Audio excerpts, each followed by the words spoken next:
Wendy's got set on fire. I think Wendy's is on fire. Started right there across the street at the Precinct. You know that George Floyd thing, right? This was just a public lynching.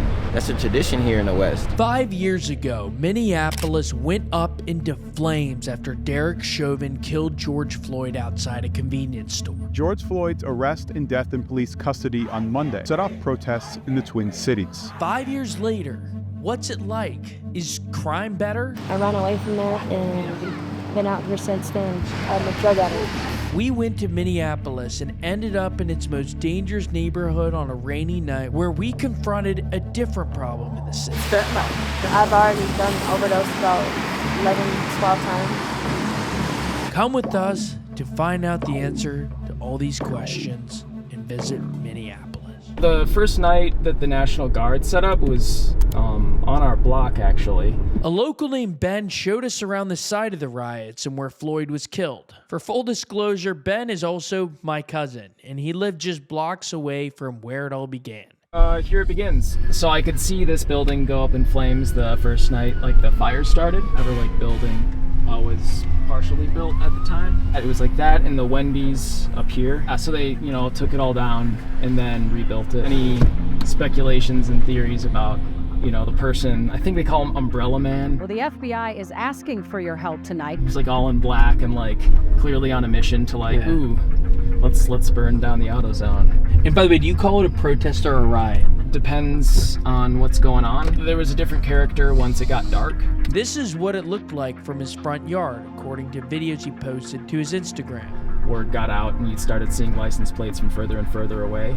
We had our little neighborhood watch and people are stashing things in the alley. I think that there had been so much distrust and so many, rough things that have happened with, the MPD that it was just everyone's at home. People couldn't distract themselves and they saw what they saw and it came out. Buildings can be rebuilt. It's the people that live in them that, I focus more on. Ben then took us to the memorial, around which we saw murals, the names of police brutality victims, and other George Floyd monuments. So wait, this is the first monument here? So stuff started in the middle over there and around where he was killed. It just so happens, by the way, that today is George Floyd's birthday. He would have turned 52 years old today, October 14th.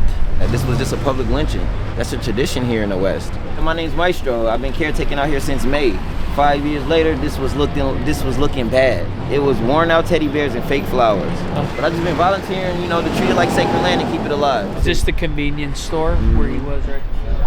They've been here forever, so they're like family to the community. The whole time they selling poison, sugar, and tobacco. But it was gonna blow up that place. That's propane tanks and everything. And across the street, that was a live gas station. It's a book called Without Sanctuary. It's on public lynching, and you'll see the crowds. They travel from all over to see a nigga with no dick, no toes, burnt up. Times are not changing. You don't think it's improved? No. I mean, no. This is a system. This is created to be this way. So no, they have no intentions on improving it. Do you want America to be toppled? It's gonna be toppled. It's toppling itself. It's self-destructing. So it ain't nothing about what I want. It's just already what's in the cards for it. In the 5 years since, has there been police reform? No, I don't think so. There's been major changes in this neighborhood. This was a violent neighborhood before that, and soon after it was, but it recovered and there's no more violence. But as far as the police go, no, they are under contract to give up their minds and do whatever those documents say that they signed and pledged to. It's energy here, you know what I'm saying? It's energy with what he did, and then it's energy with the spirituality that I'm bringing with the flowers and the foliage. Most people want to see him chalked out. When they come to shit like they want to see some fucked up shit. Well, I got a surprise for him. Were you here in the protest? I just came the first night and then I got away from over here. No, I wasn't. I ain't with all that. Dog, why people got guns in the middle of this, I ain't with all that. You piss the people off, you piss the people off. My thing, fuck the businesses, fuck all that. That's all material. That's not spirit. It ain't black businesses, it ain't business that support us. It's, so we don't really got that much connection to it. But for me, it's for the fact that people got off their couch and came out their house behind his death. Yeah. They have never done that in history for nobody, that many people across the country, Show me the melanated man's power. What brought people off their couches took place right outside this convenience store when Derek Chauvin, a cop from Minneapolis' 3rd Precinct, knelt on Floyd's neck for 9 minutes and 29 seconds before 3 other police officers in a crowd. The autopsy says Floyd died from cardiopulmonary arrest, though it noted that he also had fentanyl and meth in his system. But the city of Minneapolis was not prepared for what would happen next. George Floyd's arrest and death in police custody on Monday set off protests in the Twin Cities. This right here is the first building that was burned down in the wake of George Floyd's death in late May 2020. It was totally leveled and has been rebuilt, and most of the buildings in this area have been rebuilt. That Coliseum right there, a historic building, only the brick facade remained. They had to rebuild the rest, and I think a $35 million project. And then of course, that right there is the 3rd Police Precinct that Derek Chauvin was from, that it also was destroyed and is now being replaced with the Minneapolis Democracy Center. Overall, the riots set 160 buildings on fire, caused $500 million in property damage, and 40 lots remain empty. Wendy's got set on fire. They rebuilt that. That used to be Arby's, Target.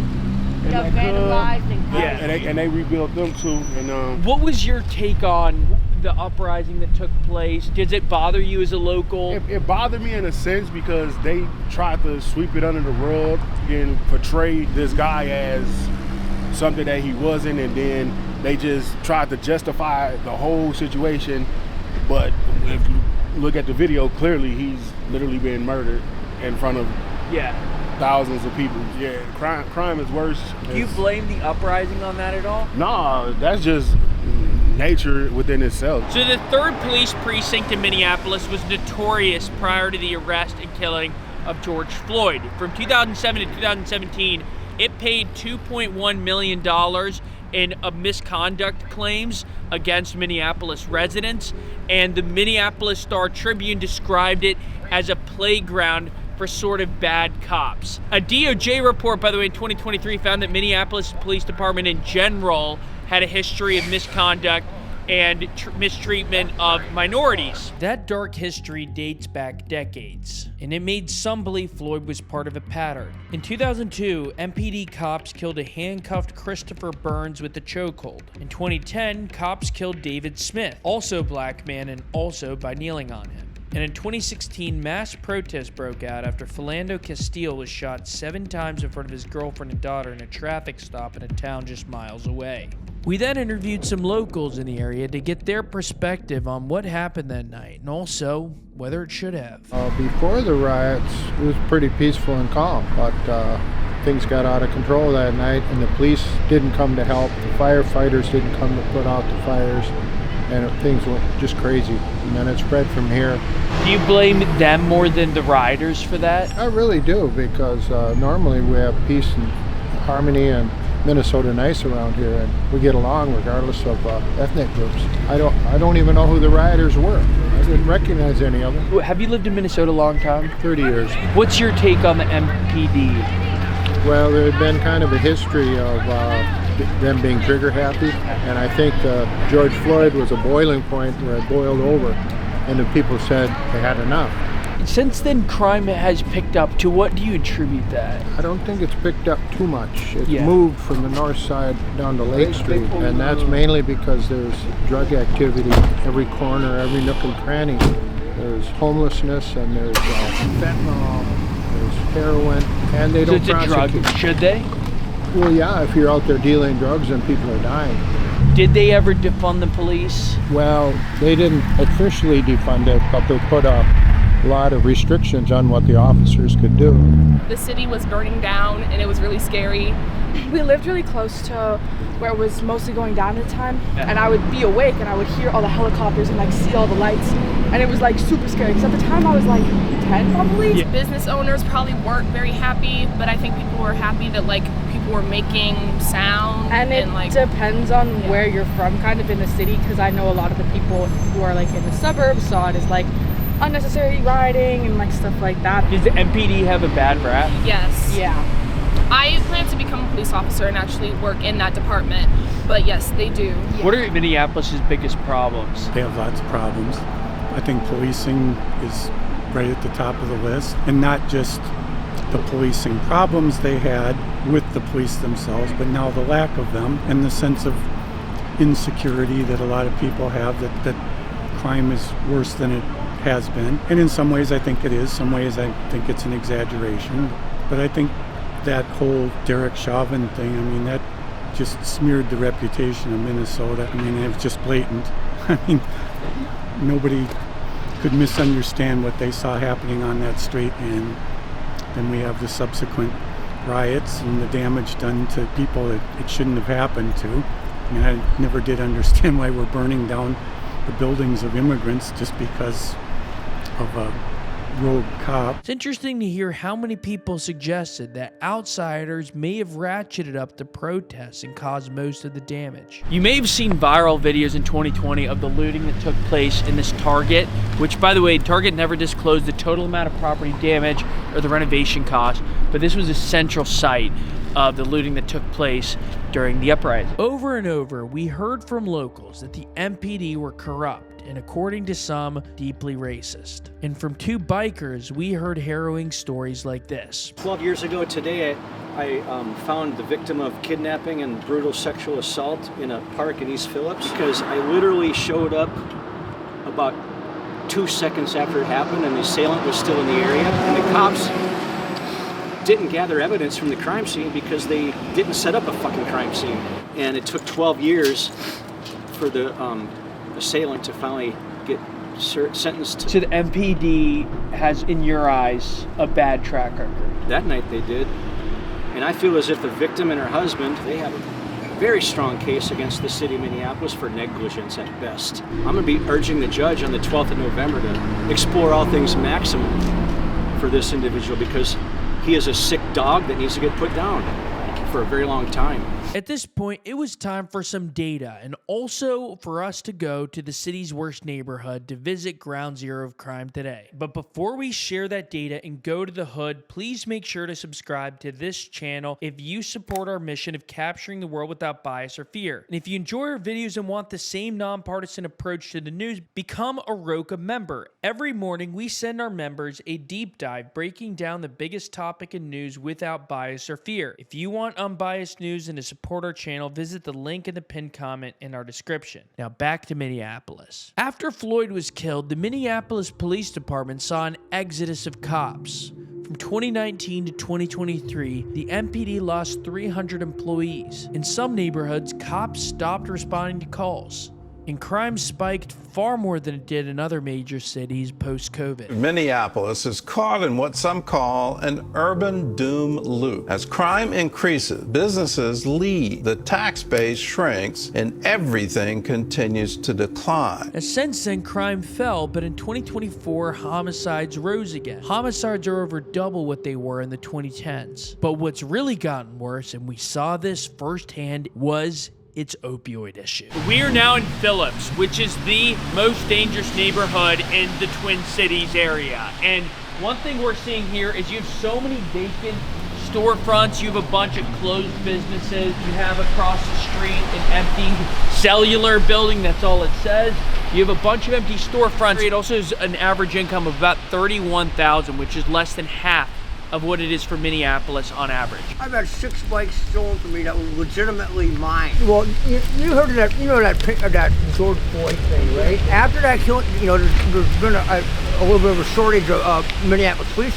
Yeah. So they've been told they're supposed to concentrate on the violent crimes, miscellaneous crap like pulling someone over for a tail light out, or different things like that, or coming to someone, unless they're not doing nothing, coming to investigate a stolen bike, You never see them. But so there have been a decline in the number of cops around here? I think so, since that Floyd thing, because they don't want to go to jail. In a neighborhood like this, violent crime is 7 times higher in Phillips than it is in the rest of Minneapolis. It has the highest crime rate in the entire city. And one thing some people attribute that to is the decline in the number of police officers. So about 300 cops left the force in the wake of George Floyd for a number of reasons. It's not more dangerous than Miami and Los Angeles on a per capita basis. All right, what is this neighborhood like in Minneapolis? Truthfully, it's corrupted, racial and dividing situation going on out here. I believe the George Floyd, it was very, it was passionate, but also a lot of violence.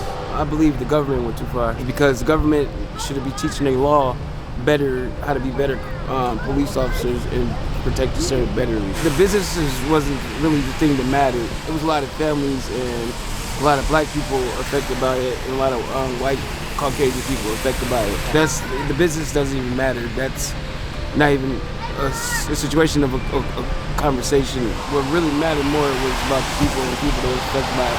Because that caused a lot of conflict and a lot of change, like white nationalists and people like that. They looked at the situation as well, you know what I mean? Were you part of like the protest? No, I was part of the praying.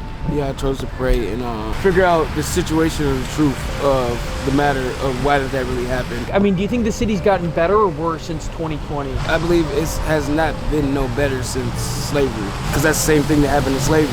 It's the same things continue to happen as has been happening. So you don't think the country's better now than it was with slavery? The country's not better at all, but it's about to get better. Jesus is here, so yeah. See how they've like changed and get. Oh my God, the city changed so much. It's fentanyl. Fentanyl. And it seems like it's everywhere. It seems like everybody's on it. It's scary. I'm scared of it. I'm scared to do that stuff because they kill you instantly. You know? Yeah. So what should we know about Phillips? What's interesting about Phillips neighborhood? Phillips neighborhood, there's a lot of crime there. There's older neighborhoods on fentanyl. They're like just laid out in different places on the ground. There's a lot of homelessness. They want to use drugs. They want to have no responsibility, you know? She's not wrong. Between 2018 and 2023, opioid deaths over tripled, rising from 74 to 251. And now some big money is involved. In 2024, a Twin Cities drug ring was caught moving over 280,000 fentanyl pills from Arizona to Minnesota. They hid the pills inside stuffed animals and mailed them to local addresses. We met a young woman who gives a face to this crisis and whose story shook us for the rest of the night. It's hard to be in the streets down here. If you're new around here, they treat you like some type of way. Why? I don't know. I just came out here like in the beginning of the summer. I'm from Melrose. Where's that? An hour and 30 minutes from here, and I have family out here. I am underage also, so I was in like a youth shelter. I ran away from there in St. Paul and been out here since then. I'm a drug addict. What do you use, if I may ask? Better. Is that big around here? Yeah. How do you get it? Just get it. Yeah. You don't worry about overdosing? I've already done overdose about 11, 12 times. It's like everything goes black and then it's like you just spawn in. Is it Narcan? Is it Naxalone? Like what do you know how they bring you back? Narcan. Are you trying to get free from the addiction? Yes. How do you do that? I don't know, it's hard though. How old are you? 17. Where do you sleep? Anywhere I can, honestly. Sometimes I'll like just sit on like the side right here, like of any type of building. There's this thing what we call like nodding out, and I'll just nod out and then basically fall asleep, and I'll be there for the whole night. When and how did you first try fentanyl? I used to have a M30 addiction, right? So when I didn't have any, I would do Fetty because it was kind of like the same thing. The first time trying it was 14, overdosed the first time. And then I stopped touching it. And then recently, since I came out here, got my hands back on it again. And then ever since then, couldn't stop buying it. And I used to have money, you know. I used to be dressed up. I used to have everything. I had a roof over my head. Like I had everything. And then when I touched that, all my money was gone. I fucked up many relationships, like with my relatives and like loved ones, like all that. I know I will, cause I'm not meant for the streets. So I don't think I can take this any longer. I'm supposed to be in touch with my social workers, but I lost their numbers because I got my bag stolen and I had their number written down. The thing is, I don't know if I'm ready for sobriety. Yeah, but you know, it's best to do something when you aren't ready. it's best to change, already, This left us feeling bleak, but we do want to say this. Despite the elevated homicides and growing opioid issue, Minneapolis has areas that are thriving. Its population is steadily rising, and we also felt an extremely strong sense of community everywhere we went. In many ways, Minneapolis is on the up. As to the legacy of George Floyd, that remains unclear. Well, at least to us. As usual, we like to hold a mirror to an issue or place so that you can judge it for yourself. In this case, that picture remains largely blank as the legacy of George Floyd continues to come together.